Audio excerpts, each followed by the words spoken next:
Қызғаныш. Достар, қазақша контентті қолдап, видеома лайк басып, каналыма тіркелуді ұмытпаңыздар.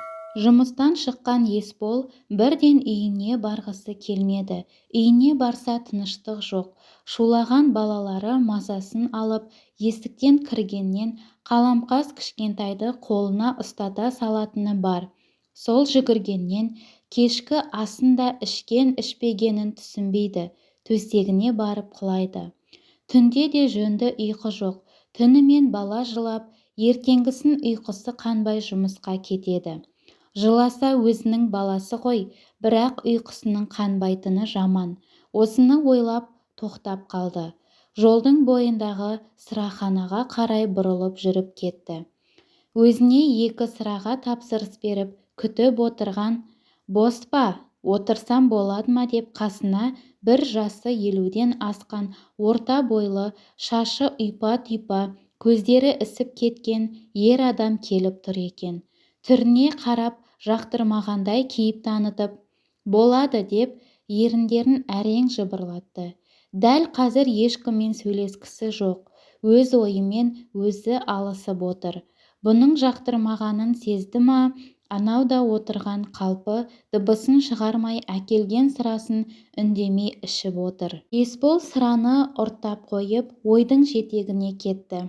Сенбі күнгі болған оқиғаны әлі ұмыта алар емес. Одан бері 4 күн өтсе де, есіне түссе жыны ұстайды. Ертең сенбі, қайын ағаңның туған күні, соған барып қайтайық та деп қаламқас қоймады. Осы солардың туған күніне біз жылда барамыз. Олар менің туған күніме келеді ме? Бармасақ сөз естеміз. Мама мен папаны білесің ғой. Одан да тынышынан барып қайтайық деп қоймаған соң бала шағаны шұбыртып барды. Барса туған күнге дайындалып жатыр екен. Шақырған қонақтар да көп. Қаламқас екеуіне де тыныштық жоқ. Қызмет етіп дастарханға отырған да жоқ. Түннің бір уағында үйлеріне қайтып келген. Ал барғаннан не таптық? Келді деп жатқан ешкім жоқ. Шаршап қайтып келдің. Ертең жұмысқа барамын енді, демалыстан, деді қаламқасқа шүйлігіп. Барсаң бауырым ғой. Мама қуанып қалды немерелерін көріп.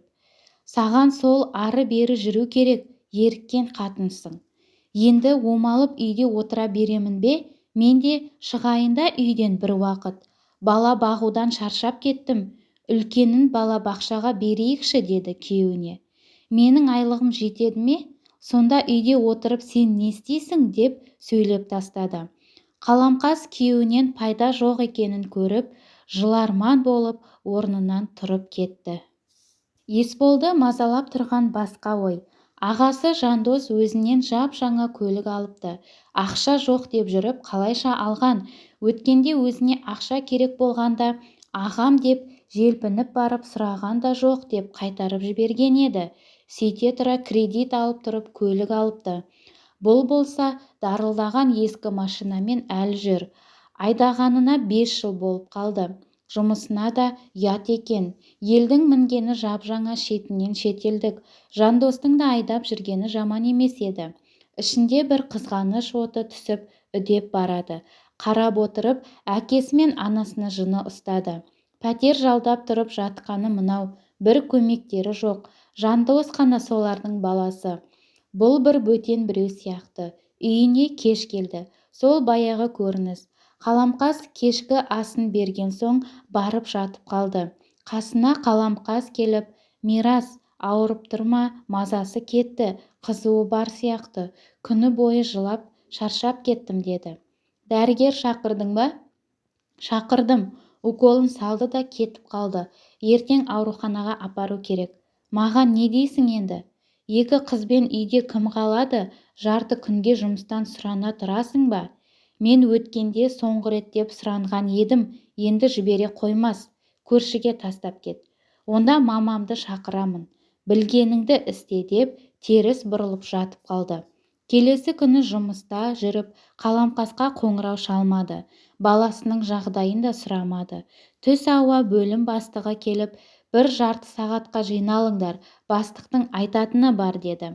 Жиналған соң елдің алдына таман тұрған бастық, өндірісіміздің жұмысын жақсарту мақсатында бізге жақсы мамандар керек. Сырттан адам іздегенше өз ортамыздан бір адам шығып 3 айлық курсқа оқуға жіберетін болдық.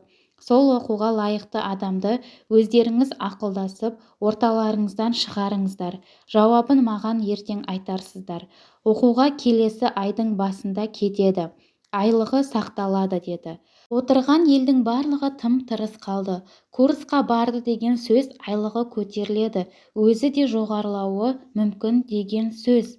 Бәрінің ойына бірден осы ой келді. Есболдың іші де қылп ете қалды.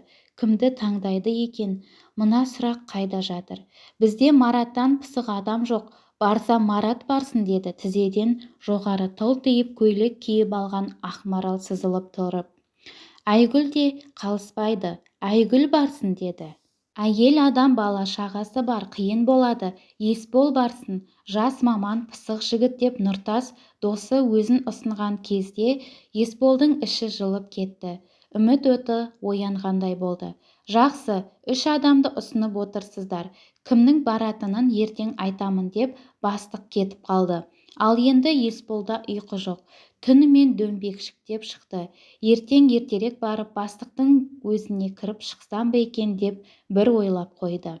Не болса да соңына дейін шыдайын деп шешті. Келесі күні түс ауа қасына Марат келді. Екеуі езуі екі құлағына жеткен мәз. Оқуға мен кететін болдым деді. Қашан айтты? Өзіңе айтты ма? Я, мен қазір кіріп шықтым деп мәз. Өзінің кететінін басқаларға да айтып бара жатыр. Есболдың қаны басына шығып тұтығып кетті. Осы Мараттан кем жұмыс істеп жүрген жоқ. Таңдауға келгенде неге оны таңдады деп әбден ашуға булықты. Осы ашуы жазылмай бірнеше күн жүрді. Кешке үйіне келсе, енесі отыр. 2 қызын киіндіріп қойған. Балаға дұрыс қарауды білмейсіңдер. Мирастың ауырғаны асқынып кеткен. Ауруханаға жатқызып тастады.